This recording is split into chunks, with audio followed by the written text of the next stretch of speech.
following is a chapter reading by the Worm Audiobook Project. Please support the original author at parahumans.wordpress.com. Thank you and enjoy.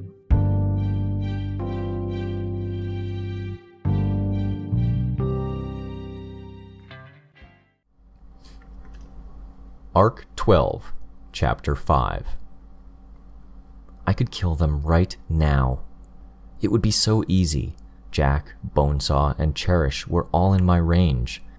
I could drop poisonous spiders on them, sting them each with dozens of bees and wasps in the hopes of provoking anaphylactic shock. It would be easy, and I might save the world by doing it. I'd get revenge for the countless people they'd murdered, for their attacking Tattletale, and maybe even save hundreds of people's lives by distracting Shatterbird. But I wouldn't be able to kill Siberian. She'd fought Alexandria, Legend, and Eidolon at the same time and walked away unscathed. She hadn't been able to hurt them due to her inability to fly, but she'd still survived. If I attacked Jack, she would come after me and I'd probably die. Would it even work? Bonesaw was a medical tinker. She could theoretically save all three of them. Then I'd accomplish nothing but getting the 9 pissed off at me.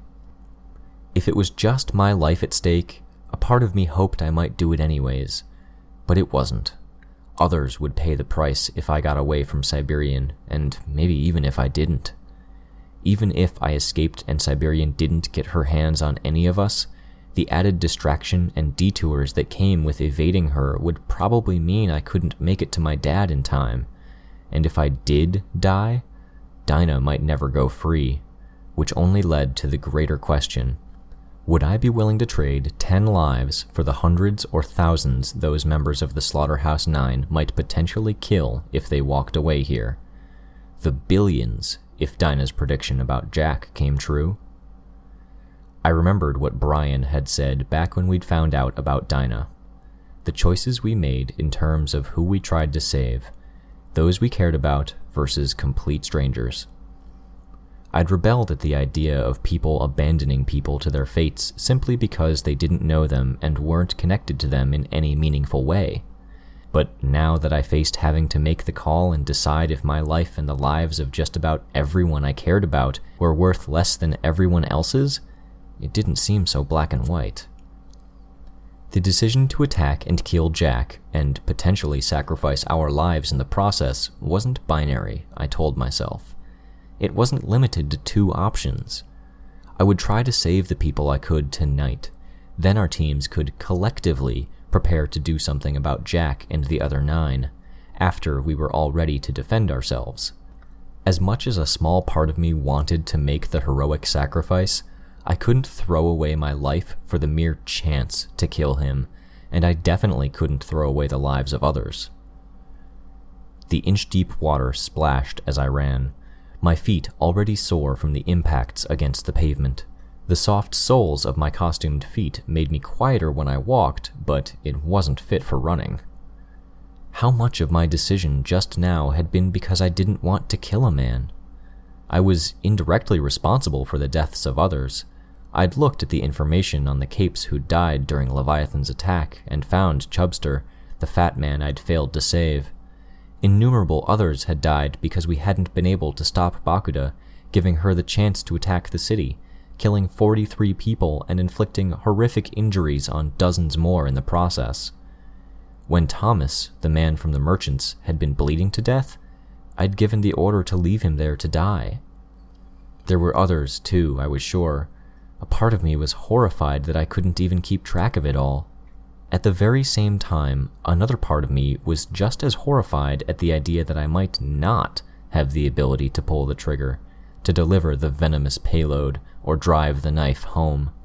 So much could hinge on that. I shook my head. No, I didn't want to dwell on the subject of murder. I had to save people. The upper downtown area had no power, and it was just warm enough that people had their windows open to get some reprieve from the heat. That made it easier. I sent some bugs into every open window, using the roaches and flies that were already present when possible. How many people did I have to reach?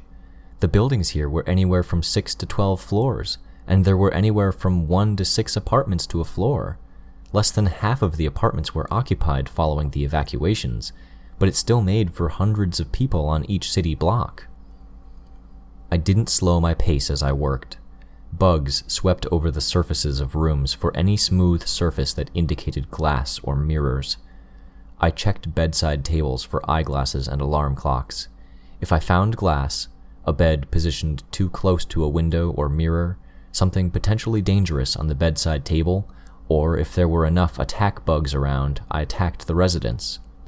The bugs bit, stung, or momentarily smothered them, covering their noses and mouths, waking them. Hundreds of people at a time. It dawned on me as I worked through each bedroom in each apartment. I doubted there were 5 other people in the world, cape or not, who could multitask like I was. It had to be a side benefit of my power. My consciousness divided 100 ways, problem solving, performing complex tasks for 100 different scenarios at once. Once each person was awake, I had to warn them. But that wasn't simple. Apartments without power didn't have light either. For many, I could put the bugs on the window and spell out words with their silhouettes, but there were people with blinds and curtains that would obscure that. I forced myself to use the bugs' sensory inputs, to seek out the biggest patches of light and warmth in each room where a person was being woken up, so the bugs could cluster in those spots and hopefully be seen. But what could I write? I looked at my cell phone to see how much time I had left. For some, where I had enough bugs and space to write, I told the bugs to spell out glass explosion 28 min. For the places I didn't, I spelled out take cover or hide under bed. Thousands of people, 1,000 warnings. I couldn't be sure that everyone saw or listened, and I couldn't hang back to make things clearer or pass on more detailed information. It was stupid and selfish, but I had to reach my dad. Not for any greater plan or for the greater good, but for me, because I wouldn't be able to live with myself if I didn't. And even this, helping people here, striving to help my dad, wasn't the extent of my responsibility. I selected Sierra from my contact list and called her, trusting my bugs to give me a sense of anything I might run into or trip over while my eyes were on the screen. Yes? Where are you? Hospital with my parents and Bryce. You said I could have the night off, that you'd be busy. I was short on breath from running. Emergency. Shatterbird's about to hit the city. 27 minutes. Warn the hospital, now. Convince them. I'll try, she said. I hung up and dialed Charlotte. Skitter? 27 minutes and change before Shatterbird hits the city with her power. Spread the word fast. Avoid glass. Take cover from a potential sandstorm. The Slaughterhouse 9 are here? They've been here a little while. Go! How? How do I tell everyone? Tell as many people as you can. Tell them to tell as many people as they can. Now go! I hung up, to force her to move sooner and because I couldn't spare the breath. My range and fine control were extending. This not only kept the people behind me in my range for a precious few extra seconds, but it extended my range forward and to either side, adding 100 people to the total who fell within my range. Soon that became 200, 300, and 400 more. My legs burned, my feet throbbed, and I could feel sweat soaking the fabric of my costume where the water I was running through didn't. On one block, the water would be only a half-inch deep, but the next might prove to be nearly a foot in depth, adding extra resistance to each movement of my already complaining legs. The block after that, it could just as easily be a split-second decision between trying to make my way past the piles of rubble and parked cars and detouring to the next block over. Which would cost me more time? If only Bitch and I were on better terms, maybe she could have explained about the 9 approaching her. If I could only trust her, if she could only trust me, I could have borrowed one of her dogs, and this wouldn't seem as impossible as it did now. I made my way through the college area that was Regent's territory. The buildings here were in rougher shape. There were fewer people to warn, but they were harder to find. I used the bugs I could afford to check my way was clear. 5 blocks ahead of me, I could feel the presence of construction equipment, of temporary fencing and barricades. Chancing a look at my phone, I felt a chill. Time had flown while I'd worked, my attention elsewhere. I had 11 minutes and I wasn't close enough. I couldn't afford to take a detour. I threw every bug that wasn't warning someone at the fencing. Flying insects gripping the thin metal bars, crawling insects swarming at and under the concrete pads beneath each post. Tens of thousands of bugs gathering together to surge forward as a single mass. I tried pushing, pulling, trying to rocket and build enough momentum with the bugs to bring it down. My bugs hadn't managed to push it over by the time I reached the fence. It had been designed to withstand strong winds, and the concrete feet at the base of each pole gave it too much stability. As I got there, I had to stop running for the first time, panting for breath. My fingers clutched the grid of fine metal wire until it hurt. The thin metal wire pressed hard against the deep tissue of my gloved fingers as I climbed the fence, while my toes scrabbled for a hold on the metal hinge that divided one section of fence from another. Precious long seconds, maybe a minute or two, and I knew I'd have to get by the fence on the far side as well. I wobbled up on top of the fence and then hopped down with a splash. I was running again the second I had my feet under me. Why wasn't I stronger? My disappointment in the luck and the power it had given me was an almost physical pain. I could warn people, but I couldn't push down a fence. I felt cheated. I managed to squeeze between the edge of the second fence and the neighboring building. My phone showed the time as 12:33 at night. I had 7 minutes. Something as stupid as fences had cost me so much time. That doubt and fear that had rested with me the second I'd realized how far I'd need to travel in this short span of time was crystallizing into a dawning realization that I wasn't going to make it. The window of opportunity for getting to the house and getting my costume off and getting Dad somewhere safe was long gone. Even the window for doing all of that without taking the time to get my costume off was long past. I was too far away. That left only one option. Could I save him with my power the same way I'd been trying to do with everyone else that fell in my range? I still needed to get closer, fast. I held my phone in one hand, sneaking glances as I made my way from one block to the next. The 6-minute mark came all too fast. The clock on my cell phone ticked to 12:36. 4 minutes left. 3. Then I couldn't look anymore. I threw it aside, trusting my bugs to nudge it into a storm drain where it wouldn't be found. The time wasn't exact. I couldn't be sure exactly how much time had passed since Jack had told us about Shatterbird's attack.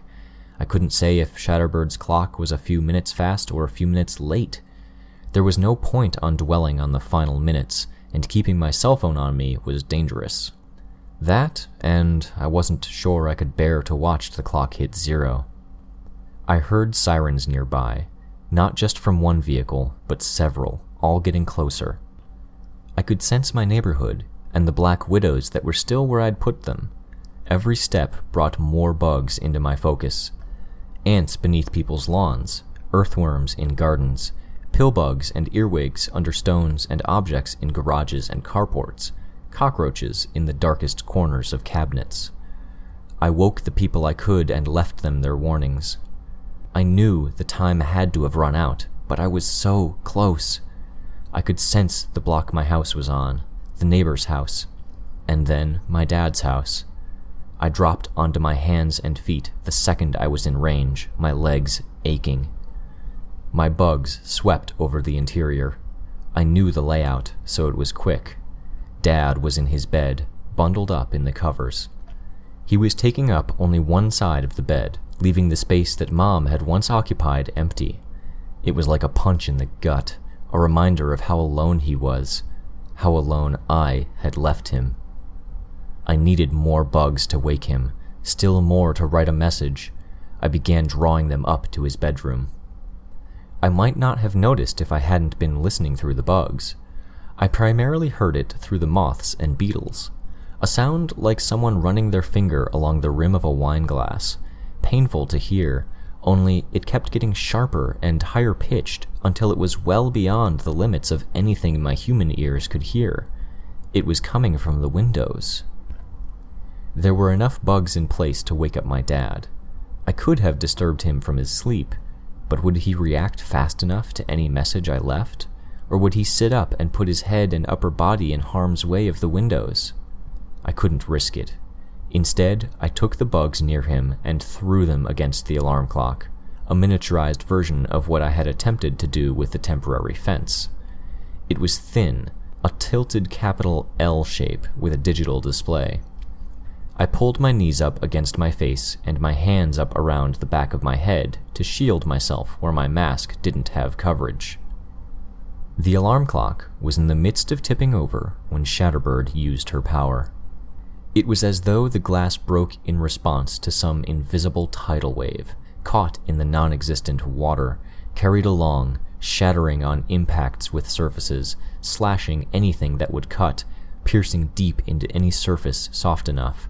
I could feel it roll past me, south to north. Loud.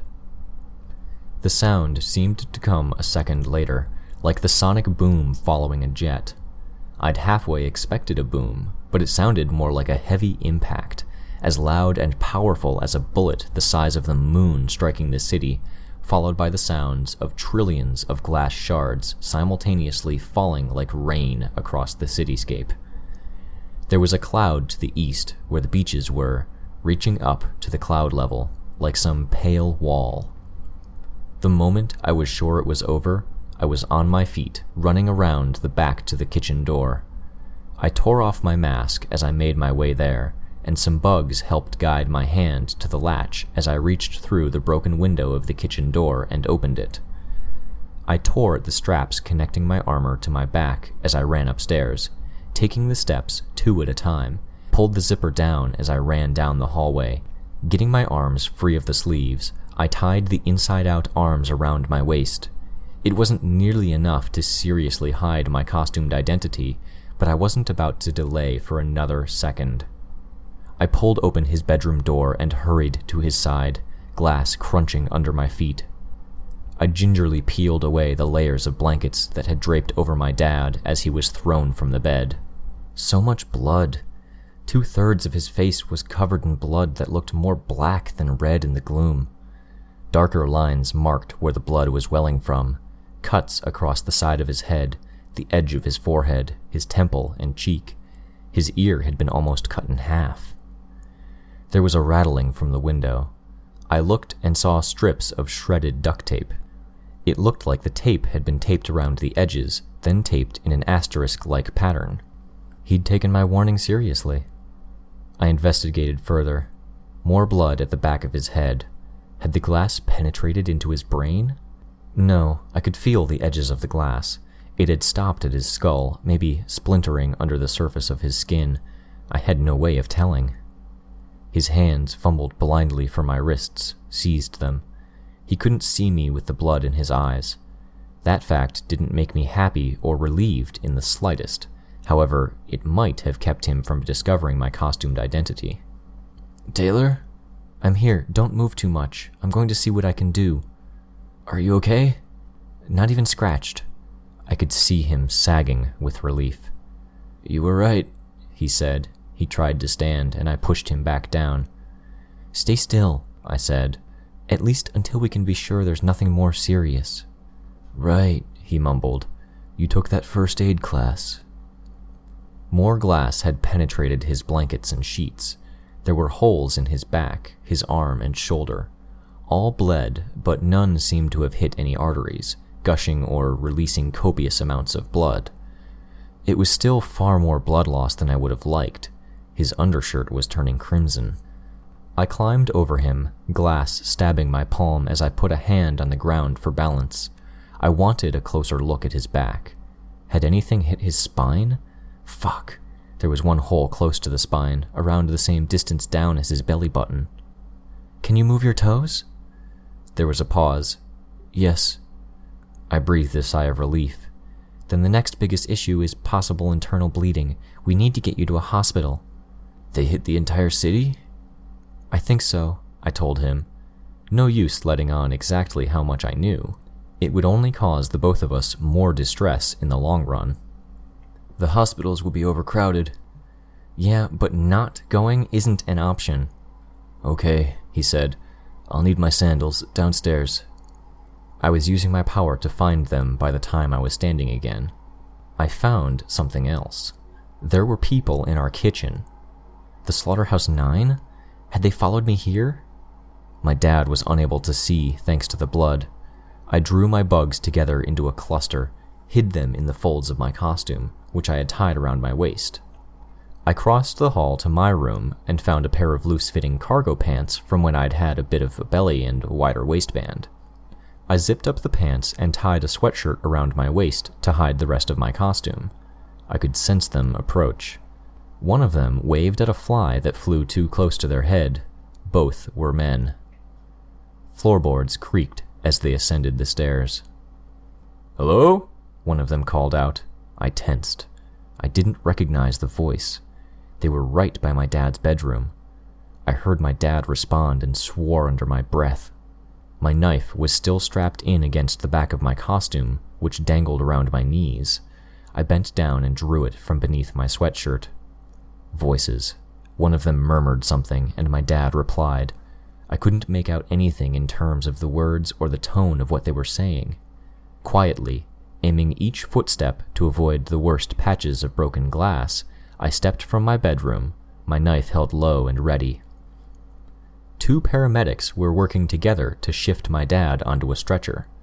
I hurried to put the knife away. One noticed me. "Miss, you all right?" "I'm fine."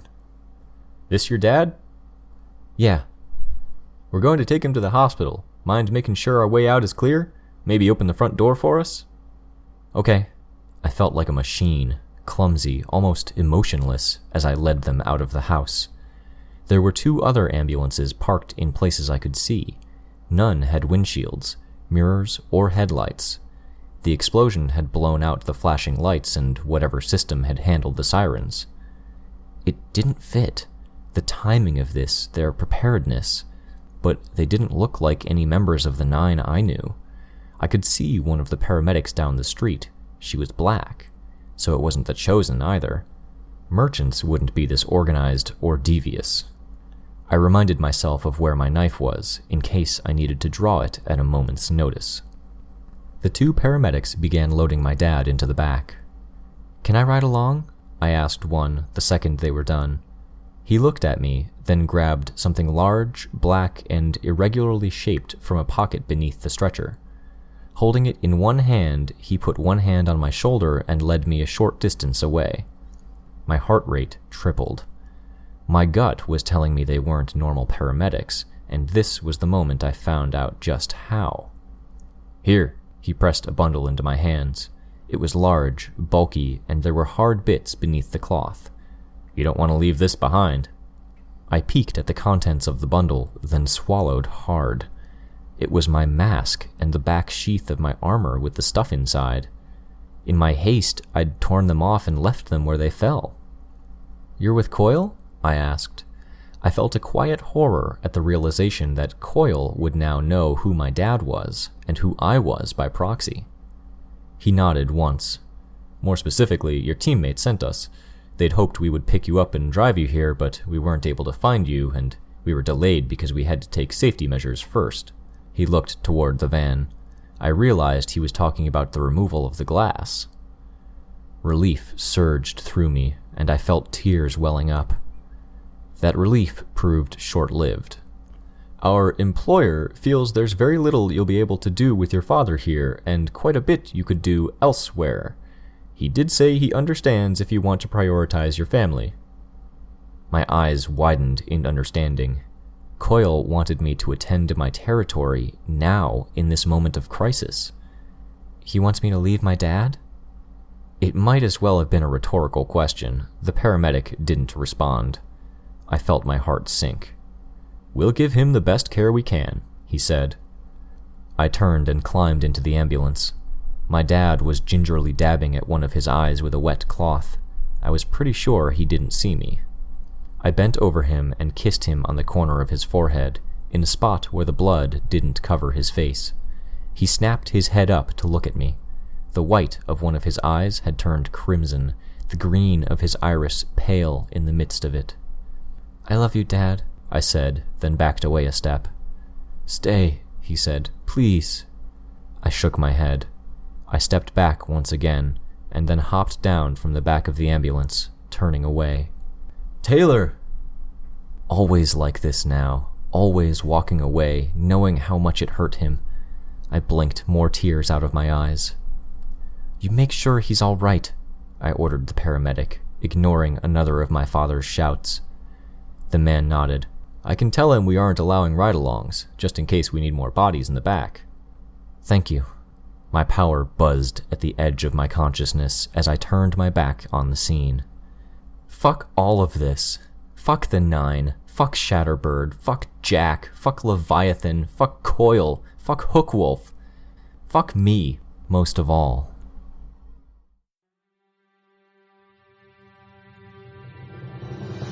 Hi, this is Rein. You just finished listening to a chapter from Arc 12, Plague, from the web serial Worm by J.C. McCrae. This production is brought to you by the Worm Audiobook Project.